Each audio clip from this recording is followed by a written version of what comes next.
კლემენტული ოსკარების დაჯილდოებაზე, რომელიც რიგით 98 იყო დაფიქსირდა, ერთ-ერთი ყველაზე უცნაური და შეგვიძლია ვთქვათ, რომ ისტორიული შედეგი, რადგან კონკრეტულმა ფილმმა დაიმსახურა 16 ნომინაცია, რაც ასე რომ ვთქვათ, აბსოლუტური რეკორდი არის და ამით აჯობა ისეთ დიდ ფილმებს, როგორებიც არის ჯეიმს კამერონის ტიტანიკი და ბეჭდების ბრძანებლის მესამე ნაწილი. შეგახსენებთ, რომ ტიტანიკის 14 ნომინაცია ჰქონდა აქამდე, ბეჭდების ბრძანებლის 11 ნომინაცია და ერთმა ფილმმა საერთოდ მოხსნა ეს რეკორდი და ხო, ჩემი სახელია ლაშა გიორგი კოვალოვა.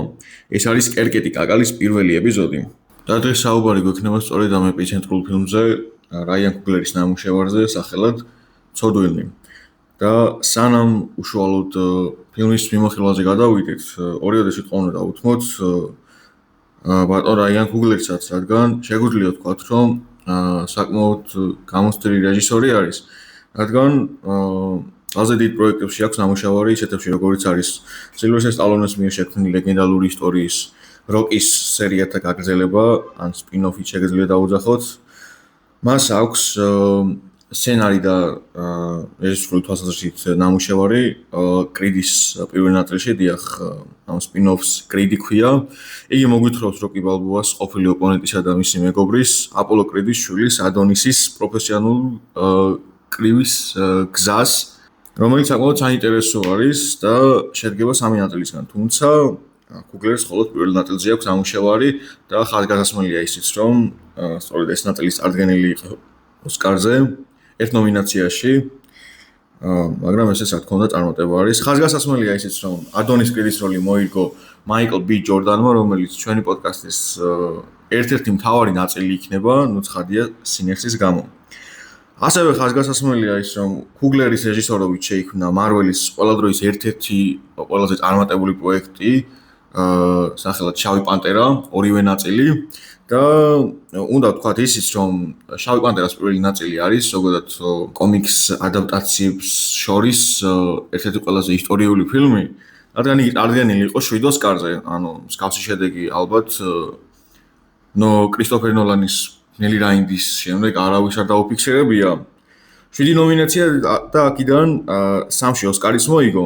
საუბარი მაქვს მუსიკალურ გაფორმებაზე, კოსტუმის დიზაინზე და პროდაქშენზე. მაიკლ ბი ჯორდანი აქაც მონაწილეობდა როგორც ანტაგონისტის ამპლუაში და ფანებისგან ესე რომ ვთქვათ, ბევრი დადებითი შეფასებას დაიმსახურა. რაც შეეხება მეორე ნაწილს, ბევრი არ არის სასაუბრო, კლასიკური ერთგვარი ჩავარდნილი სიკველის სცენი, რაც არის ალბათ ბევრმა იცით.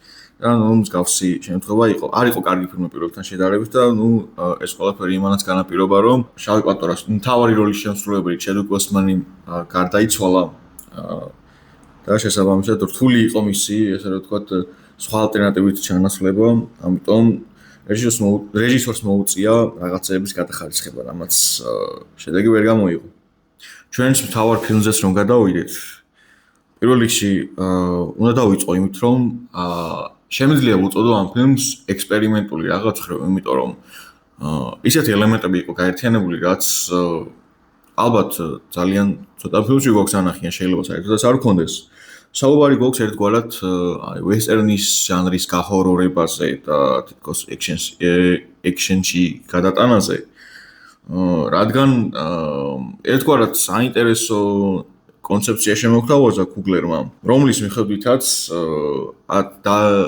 1900-იანების დასაწყისის მისისიპი ჩიკაგოს საზღვარზე, იმ პერიოდში, როდესაც ბანდები, კრიმინალის დონე ძალიან მაღალი იყო და სისხლით და ძალაუფლებით უწევდათ ადამიანებს და განგსტერობით უწევდათ, რომ თავი ერჩინა, ამ პერიოდს მოარგო ერთგვარი რაღაც ჰორორის მცირეოდენი დონე, რაც უფრო ფილმის მეორე ნაწილში დასკვნის ნაწილში გამოჩნდა.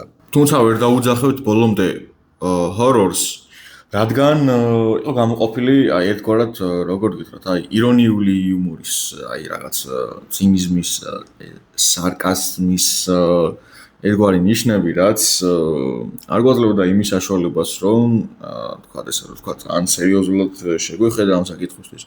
ალბათ ეხლა რეჟისორმა თავის სცენას რომ გადახედა, რომელშიც ვესტერნულ სამყაროს უნდა მოერგო ვამპირული კონცეფცია, ესე რომ ვთქვათ, რთული არის რომ მაყურებლის ესე რომ ვთქვათ, ემოცია მეტად დაასერიოზულო, რადგან ფურცელზე ცოტა არასერიოზული გამჩანს. თუმცა კუგლერმა მოახერხა და ასე რომ ვთქვათ, შინაარსობრივად ვფიქრობ, რომ საინტერესო ნამუშევარი გამოუვიდა ამ მხრივ, რადგან ფილმის ერთ-ერთი მთავარი სათქმელი, რომ თუ ეშმაკთან საქმეს დაიჭერ ის შემდეგ კარზე მოგიკაკუნებს, ასე რომ ვთქვათ, საკმაოდ ერთ-ერთი მთავარი პერსონაჟის ასე რომ ვთქვათ, მამას ეკუთვნის ეს სიტყვები ფილმის დასაწყისშივე ჩანს და მთელი ფილმის განმავლობაში ვთქვათ, აი ამ სიტყვების ასე რომ ვთქვათ, აურა ძალიან კარგად ჩანს. აი მოდი ცოტა სპოილერულ ნაწილზეც გადავალ და ვიტყვი რომ კონკრეტულად იმ მომენტში, როდესაც მაიკლ ბი ჯორდანის პერსონაჟი ცდილობს რომ შექმნას ისეთი გარემოცვა, რომელშიც ბლუზითა და მუსიკით თავის ესე რომ ვთქვათ რასას დაჩაგრულ ხალხს ასე რომ ვთქვათ ცოტა მოუხსნის იმ დაძაბულობას და შის კუკლუქს კლანის წარმომადგენლების მიმართ, რომელიც ამ დროში მოგეხსენებათ იყო საკმაოდ ასე ვთქვათ ძლიერად და ცდილობდნენ აი ამ რასის წინააღმდეგ მასობრივად შეტევებს, ცდილობდა რომ ერთი მშვენიერი დღე მოეწყო მუსიკის აღამო, რომელთაც ერთი დღეს უბრალოდ თავისუფლად იქნებოდნენ და დაავიწყდებოდათ ამ ყველაფრის შესახებ. თუმცა მოვლენები არ წარიმართა როგორც უნდა წარმართულიყო. და შეგვიძლია ვთქვათ, რომ მაიკლ ბი ჯორდანის მთავარი პერსონაჟებს, ასე რომ ვთქვათ, მოაკითხა ეშმაკმა სწორედ იმ ცხოვრების გამო, რა ცხოვრებითაც ცხოვრობდნენ. და მოაკითხა და საკმაოდ სასტიკადაც. ასევე საინტერესო ის არის, რომ ეს ვამპირები წარმოდგენილი იყო როგორც აი მუსიკის მოყვარული ხალხი, რომელიც საკმაოდ ძლიერად რეაგირებდნენ მუსიკაზე და სწორედაც მუსიკის ხმით აგნებდნენ მთავარ პერსონაჟების ესე რომ ვთქვათ შენობას, სადაც იყო ეს მრავალი ადამიანი, მრავალი შავკანიანი ადამიანი და ამ ყველაფერს მოყვა ის აუზაური, რამაც ფილმი გადაიყვანა მეტად ექშენულ ნაწილში, რითაც რაღაც ხრივ ვფიქრობ, რომ ტარანტინოს ჯანგოს გაგახსენებოდათ. აი განსაკუთრებით ბოლო ნაწილზე, როდესაც აი გადარჩენილი ხალხის ასე ვთქვათ ნაწილი, ის მცირეოდენი 5 თუ 6 კაცი ცდილობს, რომ ამდენ ასე ვთქვათ ვამპირებად ქცეულ ადამიანებს გაუმკლავდნენ, საკმაოდ ექშენურად საკმაოდ საინტერესოდ არის დამონტაჟებული და გადაღებული. ვფიქრობ, რომ ჯანგოს ვერ ჯობია, მაგრამ შეგვიძლია ვთქვათ, რომ ამასაც ეთყობა, რომ არის ნამუშევარი მშვენივრად. რითაც დაიმსახურა ოსკარი სინემატოგრაფიაში და მონტაჟში, დიახ, ამ მონაკვეთში აიღო ოსკარი ამ ფილმმა და ვფიქრობ, რომ საკმაოდ დამსახურებულად, იმიტომ რომ ფილმი იყო ვიზუალურად ულამაზესი, აი ნამდვილად შეხედავდით და ვფიქრობთ, რომ აი ეს ვის ამ ადამიანის ფილმის გადაღება, იმიტომ რომ აი თითოეული კადრი იყო ფაქტობრივად აი ვიზუალური ხელოვნების ერთ-ერთი საუკეთესო დემონსტრაცია და აუცილებლად უნდა ვისაუბრო მონტაჟის ნაწილზე, რომელმაც ასე რომ ვთქვათ, ჩემში საკმაოდ პოზიტიური ემოცია გამოიწვია, იმიტომ რომ რა ხანია რომ ვთქვათ, აი თუნდაც როდესაც საშინელებათა ფილმის ჟანრებს უყურებ, აი ეს რა არის მთავარი საშინელებათა ფილმის ნაწილში, რომ იყოს ისე დამონტაჟებული, რომ მაყურებელს დაუტოვოს მოულოდნელობის ეფექტი, რაც გამოიწვევს შის. ეს ფაქტობრივად არც ერთ საშინელებათა ფილმში არ ვინახავს, რაც ამ დროში გამოვიდა. თუმცა არ ყოფილა ამ ფილმში, ვთქვათ, ის ბევრი მომენტი, რაც ესე რომ ვთქვათ, ცოტა გაშენებდა, მაგრამ იყო დასაწყისში და შუა ნაწილშიც მსგავსი მომენტები, როდესაც მონტაჟმა ძალიან კარგად იმუშავა მაყურებელს. საკმაოდ კმაყოფილი დამტოვა, იმიტომ რომ აი ნამდვილად ეთყობა, რომ ამ ხრივ ნამუშევარია და ის სწორედაც ის მისტიკური გარემოს შთაბეჭდილებას ნამდვილად გვიტოვებს. აუცილებლად უნდა ვისაუბრო მაიკლ ბი ჯორდანის შესრულებაზე, რომელმაც ოსკარი მოიგო და აი საკმაოდ დამსახურებულად ვფიქრობ, რომ ამ ოსკარების ცერემონიაზე ნამდვილად იმსახურებდა და ვფიქრობ, რომ ამ პერფორმანსით ტიმოთე შალამესაც აჯობა და ლეონარდო დიკაპრიოსაც, რომლებიც წარდგენილნი იყვნენ მთავარი როლის ნომინაციაზე, იმიტომ რომ იმდენად ოსატურად შეასრულა ორი ადამიანის, ორი ხუპი ძმის როლები, ანუ ორი რადიკალურად განსხვავებული პერსონაჟის საუბარი მაქვს Smoke-ის მეტად სერიოზული და აი ოჯახის თავკაცის და ასე ვთქვათ ლიდერის ფუნქცია და მეორე მხრივ Stack-ი რომელიც Smoke-ის ტუპიძმა არის და მეტად არასერიოზული და მეტად პოზიტიური ადამიანი არის განსხვავებით Smoke-ისგან. იმდენად კარგად დაგვანახა ამ ორი პერსონაჟის განსხვავებულობა, რომ ანუ ნამდვილად იგრძნობდით, რომ ეს ორი პერსონაჟი არის სხვადასხვა ადამიანები და არა მაიკლ ბი ჯორდანი, რომელიც აი ამ ორ ადამიანს ასრულებს აი ნამდვილად მასტერკლასის დონეზე.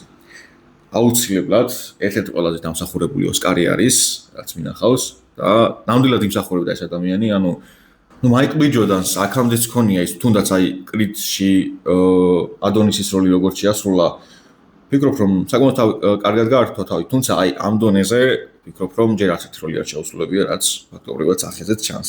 ფილმმა ასევე ოსკარი აიღო screenplay-ის ნომინაციაშიც. ჯამში რო თქვა 4 ოსკარი აიღო იმ 16 ნომინაციიდან, როგორც თქვი და 4-მა შემიძლია ვთქვა რომ დამსახურებული იყო. რადგან screenplay-ის თვალსაზრისით ვფიქრობ რომ ერთ-ერთი ყველაზე საინტერესო და ასე ვთქვათ ექსპერიმენტალური პროდუქტი იყო, რომელსაც ნამდვილად ეთყობოდა რომ შრომა იყო ჩადებული და ასე ვთქვათ ხარისხით არ იყო უხარისხოდ დაწერილი სცენარი. ეს ფაქტობრივად ფილმის მანძილზეც ჩანდა. რაც შეეხება ჩემას 16 ნომინაციაზე, არ ვიცი, ამ ფილმმა მოხსნა რეკორდი იმ ფილმების რომელზეც ამდენი წლის განმავლობაში დღემდე საუბრობენ. საუბარი მაქვს ბეჭდების ბრძანებელსა და ტიტანიკზე. ბეჭდების ბრძანებელის მესამე ნაწილმა, რომელიც 11 ნომინაციაზე იყო წარდგენილი, ხაზგასასმელია ის, რომ 11-ივე შეაიღო ოსკარი, მასშტაბურად ისეთი დიდი ფილმი არის, რომ დღემდე საუბრობენ ამ ფილმზე, ფაქტობრივად ფენტეზის ჟანრში სული კოლაფსი მოახერხა და გახდა ყველა დროის ერთ-ერთი ყველაზე ლეგენდალური ფილმი, რომელზეც დღემდე ალბათ ჩვენი შვილების და ჩვენი შვილიშვილებიც ისაუბრებენ თუ რამდენად დიდი არის ზოგადად ტოლკინის სამყარო და მისი შემოქმედება ადაპტირებული. იგივე შემიძლია ვთქვა ტიტანიკზეც, რომელიც ერთ-ერთი საკმაოდ საინტერესო დაწერილი რომანტიკული ისტორია იყო და ფაქტი არის, რომ ესე რომ ვთქვა ტიტანიკმა შეინარჩუნა იკონური სტატუსი ამდენი წლის მანძილზეც.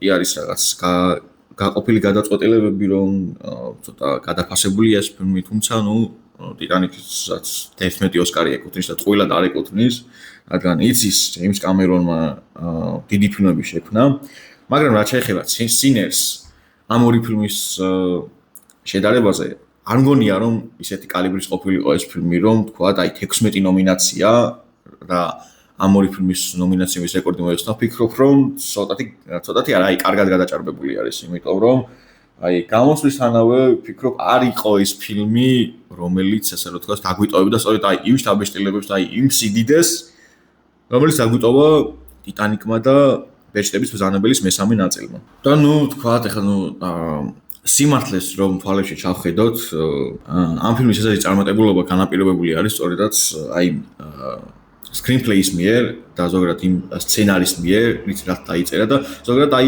იმ თემის მიერ, რა თემის ირგვლითაც ტრიალის ეს ფილმი. ის პერიოდი, როდესაც კუკლუქს კლანი და ასე ვთქვათ, თეთრების ჩაგრავდა შავკანიანებს და გასაგები არის ჩვენთვისაც. საქმე იმაში არის, რომ ამ ფილმზე ზოგადად ამ თემაზე უკვე იმდენი ფილმი შეიქმნა, რომ არ ვიცი, ალბათ იმ პროდუქტად იქცა, რაღაც აი წარმატების, ასე ვთქვათ, პროდუქტად იქცა, რომ ამ თემაზე მოერგოს ალბათ, რავი, ძალიან ბევრი ფილმი, რომ შემდეგ ფინანსურადაც და ოსკარების თვალსაზრისითაც წარმატებას მიაღწევს, არ ვიცი.